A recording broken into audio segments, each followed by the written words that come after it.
ഏക്കങ്ങൾ തീരും നേസിപ്പതും ശ്വാസിപ്പതും ഒരുപാട് താങ്ക്സ്. ലാലേട്ടൻ പറഞ്ഞു പാട്ട് നല്ലതാന്ന് പറഞ്ഞു. എനിക്ക് അതിൽ കൂടുതൽ ഒന്നും സത്യം ഞാൻ ഇല്ലായിരുന്നല്ലോ ഗെയിമില്ല, ഞാൻ ക്യൂറ്റായി പോയില്ല. നമ്മൾ കപ്പ് ഒന്നും ആഗ്രഹിച്ചിട്ട് വന്നല്ല. ഒരു ദിവസമെങ്കിലും ബിഗ് ബോസിൽ നിൽക്കണം, നെഗറ്റീവ് പറയുന്നവരുടെ മുന്നിൽ പോസിറ്റീവ് ആണെന്ന് രേണുസ് ഇത് കാണിക്കണമെന്നുള്ള ഒരൊറ്റ ഇതിൽ വാശിയുടെ പുറത്ത് വന്നു. ലാലേട്ടൻ കൈപിടിച്ച് കയറ്റില്ല, ഏട്ടൻ കൈപിടിച്ച് ഇറക്കി വിട്ടു. എല്ലാ സന്തോഷം.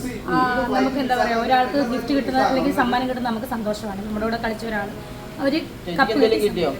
എനിക്ക് കിട്ടിയതല്ല, ഇനി എങ്ങനെ കൊണ്ടുപോകുന്ന ഞാൻ ആലോചിക്കാം. അനുമോളിൽ പ്രതീക്ഷ ഉണ്ടായിരുന്നോ? ചിരിച്ചു, അത്രേ ഉള്ളൂ. അതാണ് അതെ അതെ. സുചേട്ടൻ്റെ അനിയത്തിയാണ്. സ്വന്തം അനിയത്തിനെ പോലെ തന്നെയാണ്. സ്വന്തം അനിയത്തിയല്ല, സഹോദരിയാണ്. ഈ മാസം പോണം, ചിലപ്പോൾ അടുത്ത മാസം. നീ അമേരിക്കയിലാ പോകുന്നത്? അമേരിക്കയിൽ. എന്നാ പിടിക്കും, മൈക്ക് പിടിക്കാൻ പോട്ടെ. പേൻവേഡോ? നീ എന്നെ കളിയാക്കുന്നതാണ്. എന്റെ തലേന്നൊരു പേൻ അല്ലല്ല, അത് മനസ്സിലായി.